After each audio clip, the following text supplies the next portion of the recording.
আমরা স্যানিটাইজারের ব্যবস্থা করেছি কেন্দ্রের পক্ষ থেকে। আর মাস্ক, ওয়ান টাইম মাস্ক যদি প্রয়োজন হয় সেই ক্ষেত্রে ব্যবহার করা হবে। কোনো পরীক্ষার্থী যদি ভুল করে মাস্ক পরে না আসে সেই ক্ষেত্রে। আমাদের ঢাকা কলেজের ছাত্রদের কেন্দ্র পড়েছে বিজ্ঞান কলেজে। যদি আমি নিজেও এই কেন্দ্রেই পরীক্ষা দিয়েছিলাম, উচ্চ মাধ্যমিক পরীক্ষা, সে 1985 সালে। এইটার ব্যবস্থাপনা সবসময় ভালো। তারপরেও দেখতে আসা যে বর্তমান প্রেক্ষাপটে বিশেষ করে ডেঙ্গু যে প্রভাব দেখা যায় সেই অনুযায়ী এবং করোনা, সেই কারণে এসে দেখা যে রুমগুলোতে আলো বাতাসের পর্যাপ্ততা কীরকম আছে, আর ডেঙ্গু নিধনের ক্ষেত্রে তাদের কি কি ব্যবস্থা নেওয়া হয়েছে সেই বিষয় নিয়ে কথা বলা এবং রুমগুলো একটু আমরা দেখেছি। আমার কাছে বেশ পরিচ্ছন্ন মনে হয়েছে। আগামীকাল 26 জুন সকাল 10টা থেকে শুরু হচ্ছে 2025 সালের উচ্চ মাধ্যমিক ও সমমানের পরীক্ষা। এবছর সারা দেশে মোট 12,51,111 জন পরীক্ষার্থী এইচএসসি ও সমমানের পরীক্ষায় অংশ নিচ্ছে। ঢাকার 87টি কেন্দ্রে এইচএসসি ও সমমানের পরীক্ষা হবে। এর ভেতরে ঢাকার একটি অন্যতম পরীক্ষার কেন্দ্র সরকারি বিজ্ঞান কলেজে দেশের প্রাচীনতম শিক্ষা প্রতিষ্ঠান ঢাকা কলেজের শিক্ষার্থীসহ তেজগাঁও মহিলা college, Dhaka public college, Dhaka oriental কলেজের 1715 জন শিক্ষার্থী পরীক্ষায় অংশ নিবে। এই মুহূর্তে ডেঙ্গু পরিস্থিতিতে এডিস মশা নিধন, কোভিড মোকাবেলায় স্যানিটাইজেশন এবং পরীক্ষার্থীদের জন্য পরীক্ষার কক্ষে পর্যাপ্ত আলো বাতাসের ব্যবস্থা রয়েছে কিনা তা দেখার জন্য দায়বদ্ধ থেকে সরকারি বিজ্ঞান কলেজ কেন্দ্র পরিদর্শনে গিয়েছিলাম এবং কেন্দ্র সম্পর্কে কেন্দ্রের সচিব ও সরকারি বিজ্ঞান কলেজের অধ্যক্ষ প্রফেসর KM আমিনুল হক এক সাক্ষাৎকার প্রদান করেছেন। আগামীকালকের এইচএসসি পরীক্ষায় যারা অংশগ্রহণ করবে তাদের কেন্দ্রগুলো কেমন আছে, যেখানে সরকার থেকে বারবার বলা হচ্ছে যে যারা কেন্দ্রে ঢুকবে তাদের অবশ্যই হ্যান্ড স্যানিটাইজারের ব্যবস্থা রাখতে হবে কেন্দ্র থেকে। এছাড়াও সারা দেশে যেখানে ডেঙ্গুর প্রাদুর্ভাব শুরু হয়েছে সেই ডেঙ্গুর প্রাদুর্ভাবে এই কেন্দ্রগুলো কি ব্যবস্থা নিচ্ছে।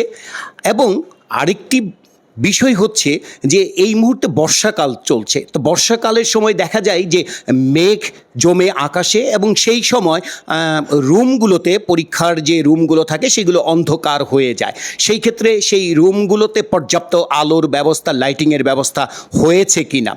আর আরেকটি কথা সেটি হচ্ছে যে এগুলো সব হলো, কিন্তু কোনো শিক্ষার্থী যদি হঠাৎ অসুস্থ হয়ে পড়ে তাহলে সেই শিক্ষার্থীর জন্য চিকিৎসকের ব্যবস্থা থাকছে কি না।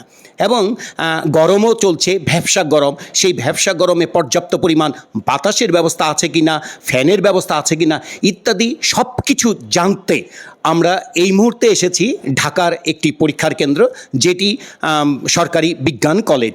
এবং এই সরকারি বিজ্ঞান কলেজ যেখানে বাংলাদেশের সবচেয়ে প্রাচীন শিক্ষা প্রতিষ্ঠান এবং যে শিক্ষা প্রতিষ্ঠান ঐতিহ্যবাহী সেটা হচ্ছে ঢাকা কলেজ। সেই ঢাকা কলেজের শিক্ষার্থীরা এইচএসসি পরীক্ষায় অংশগ্রহণ করবে এই কেন্দ্রে। তা আমি এই কেন্দ্রের যিনি কেন্দ্র সচিব অর্থাৎ সরকারি বিজ্ঞান কলেজের যিনি অধ্যক্ষ প্রফেসর KM আমিনুল হক স্যারের সাথে কথা বলার জন্য। আমরা স্যানিটাইজারের ব্যবস্থা করেছি কেন্দ্রের পক্ষ থেকে। আর মাস্ক, ওয়ান টাইম মাস্ক যদি প্রয়োজন হয় সেই ক্ষেত্রে ব্যবহার করা হবে। কোনো পরীক্ষার্থী যদি ভুল করে মাস্ক পরে না আসে সেই ক্ষেত্রে।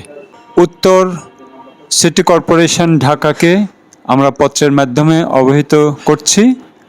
আর জরুরি প্রয়োজনে আমরা একটি ফগার মেশিন এবং কিছু কীটনাশক রেখেছি, যে যদি কর্পোরেশনের থেকে যথাযথ সহযোগিতা আসতে বিলম্ব হয় সেক্ষেত্রে আমরাই সেটা ব্যবহার করব।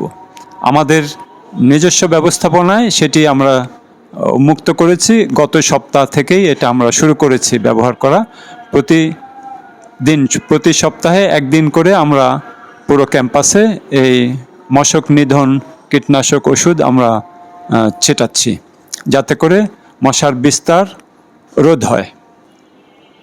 আমরা অবস্থা বুঝে ব্যবস্থা নিব। সেই ক্ষেত্রে যদি মনে হয় যে এখানে মশার উপস্থিতি আছে, সেই ক্ষেত্রে আমরা পরীক্ষার আগের দিন বিকেলে এই মশক নিধন স্প্রেটা প্রতিটি রুমে আমরা করব, যাতে করে সেখানে মশার উপস্থিতি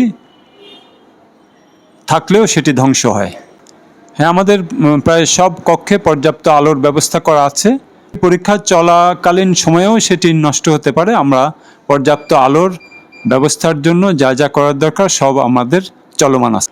প্রতিটি কক্ষেই আমাদের পর্যাপ্ত ফ্যান লাগানো আছে এবং কোথাও কোনো সমস্যা দেখা দিলে সেটা তাৎক্ষণিক আমরা সমাধানের ব্যবস্থা রেখেছি। আমরা ইতোমধ্যেই এই বিষয়ে দুবার পদক্ষেপ নিয়েছি এবং যেগুলো ফ্যান ধীর লয়ে চলছিল সেগুলো আমরা ক্যাপাসিটর চেঞ্জ করেছি। 2 দফাতে সেটা করেছি। আসলে এখানে শ্রেণীকক্ষগুলো অনেক পুরনো, ফ্যানও বেশিরভাগই পুরনো। সেগুলোর পর্যায়ক্রমিক তার অবস্থা যখন নিম্নমানের হয়ে যাচ্ছে, আমরা সঙ্গে সঙ্গেই সেটি ব্যবস্থা নিচ্ছি, তা যেন ছাত্রদের পরীক্ষার ক্ষেত্রে কোনো প্রতিবন্ধক না হয় সে ব্যবস্থা আমরা রেখেছি। সরকারি বিজ্ঞান কলেজের অধ্যক্ষ প্রফেসর কে এম আমিনুল হক জানালেন যে পর্যাপ্ত সুব্যবস্থাই গ্রহণ করেছেন। এবার আগামীকাল শুরু হচ্ছে উচ্চ মাধ্যমিক পরীক্ষা। আমরা সেই উচ্চ মাধ্যমিক পরীক্ষায় সারা দেশে যে সমস্ত শিক্ষার্থী অংশগ্রহণ করছে তাদের সুস্থতা কামনা করছি। কিন্তু একটি কথা, সেটি হচ্ছে যে আপনাদের পরীক্ষা চলার সময় এখানে কোনো অস্থায়ীভাবে কোনো চিকিৎসকের ব্যবস্থা রেখেছেন কিনা? কারণ দেখা গেল কোনো শিক্ষার্থী হঠাৎ অসুস্থ হয়ে পড়লেন, তখন কি করবেন?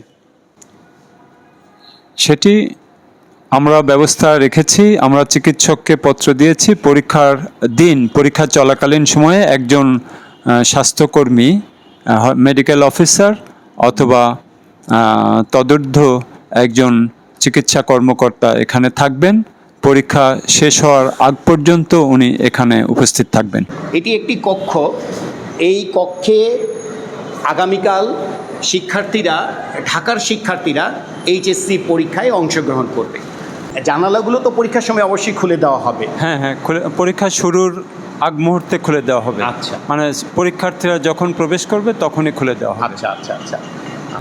আপনি তো মনে হচ্ছে যে প্রতিটি কক্ষ আপনি ইতিমধ্যে পরিদর্শন করে একদম ঝকঝকে করে ফেলেছেন। হ্যাঁ, সেটা তো করতেই হবে, কারণ মেধাবী শিক্ষার্থীরা আমাদের এখানে পরীক্ষা দিতে আসবে। আমরা তাদের জন্য অনুকূল পরিবেশ তৈরি করব, এটাই আমাদের দায়িত্ব। আচ্ছা, আপনার এখানে তো ঢাকা কলেজ সহ 4টি কলেজের শিক্ষার্থীরা অংশগ্রহণ করছে আগামীকালকের পরীক্ষা। হ্যাঁ। মোট এই 4টি কলেজে মোট কত শিক্ষার্থী অংশগ্রহণ করছে? সব মিলিয়ে 1715 জন শিক্ষার্থী পরীক্ষায় অংশগ্রহণ করছে। আচ্ছা আচ্ছা।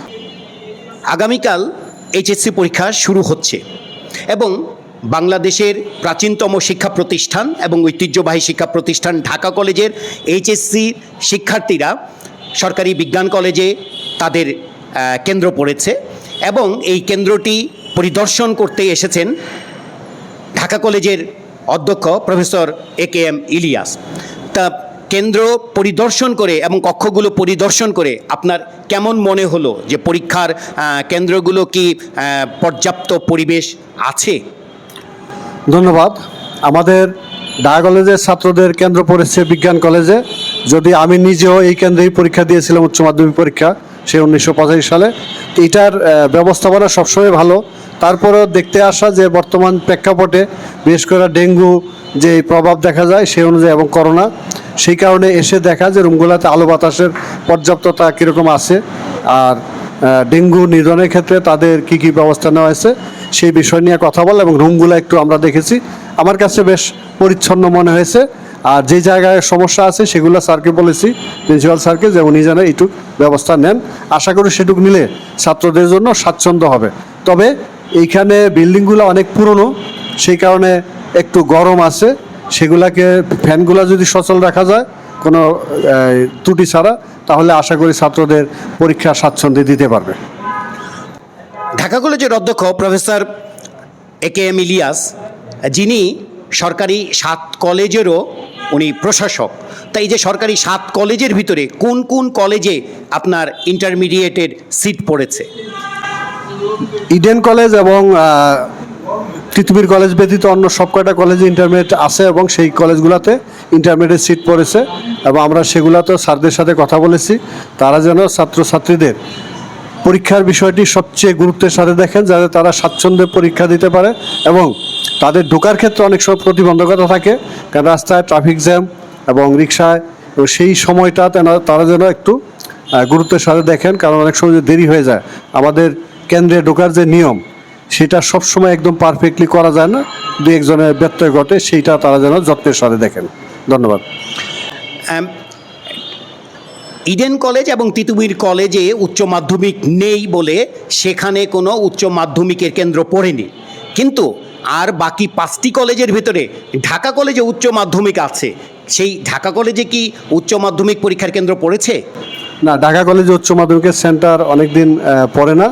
এটা হলো ঢাকার মধ্যে বিশেষ করে উচ্চ মাধ্যমিক যাদের আছে তাদের মধ্যে ঢাকা কলেজ, নটরডেম কলেজ এবং হলিক্রস কলেজ, এদের সেই কলেজগুলোতে সেন্টার পড়ে না, কারণ এই সময়টাতে উচ্চ মাধ্যমিকের বিশেষ করে ঢাকা কলেজে যেটা হয় যে অনার্স মাস্টার্স থাকার কারণে উচ্চ মাধ্যমিকের সময় তাদের পুরাটা বন্ধ রাখা প্রয়োজন হয়। এই চিন্তায় সরকারিভাবে আবেদন করে এই জিনিসটাকে আমরা পরিহার করার চেষ্টা করেছি, কারণ এখানে পরীক্ষা দিলে আমাদের অনার্স মাস্টার্সের ক্লাসগুলো সম্পূর্ণ বন্ধ রাখতে হয়। এটা একটা বিঘ্ন ঘটে বলে সরকার বিবেচনা করে এটি আমাদেরকে এর বাইরে রেখেছেন। অর্থাৎ একটি তথ্য জানতে পারলাম, সেটি হচ্ছে যে মানে ঢাকার সেরা 3টি কলেজ, সেই সেরা 3টি কলেজে উচ্চ মাধ্যমিক থাকলেও সেই কলেজগুলোতে উচ্চ মাধ্যমিক কেন্দ্র পড়ে না। সেটি হচ্ছে নটরডেম কলেজ, ঢাকা কলেজ এবং হলিক্রস কলেজ। তো এই তথ্যটি জানা হলো প্রফেসর এ.কে.এম. ইলিয়াসের কাছ থেকে। তো সর্বশেষ আমি জানতে চাবো যে উনি ঢাকা কলেজের অধ্যক্ষ এবং ঢাকা কলেজের শিক্ষার্থীরা এখানে পরীক্ষায় অংশগ্রহণ করছে। তা ঢাকা কলেজের মোট কতজন শিক্ষার্থী আগামীকালকের ইন্টারমিডিয়েট পরীক্ষায় অংশ নিচ্ছে? আমাদের মোট 1138 জন ছাত্র ফর্ম ফিল আপ করেছে, যারা আগামীকালে পরীক্ষা অংশগ্রহণ করবে। আপনি কি পরীক্ষা চলার সময় আপনার শিক্ষার্থীদের দেখার জন্য কি আপনি আসবেন? আমি চেষ্টা করব, তবে আমাদের শিক্ষক সবসময় আসেন এবং আমি সেই ব্যবস্থা রেখেছি যাতে ছাত্রদের কোনো রকম ত্রুটি বিচ্যুতি যদি দেখা দেয় তখন তারা যেন, বিশেষ করে স্বাস্থ্যগত সমস্যা অনেক সময় হয়, সেগুলো যেন দেখে। সেজন্য প্রতিদিন আমরা অন্তত একজনকে এখানে রাখবো, তারা আমাদের তথ্য দেয়া নেয় এবং ছাত্রদের তদারকি, এবং আমরা যেটি করি ছাত্রদের ক্যাম্পাস থেকে যারা আসে তাদের জন্য এই কেন্দ্র পর্যন্ত বাসের ব্যবস্থা রাখি আসা যাওয়ার ক্ষেত্রে।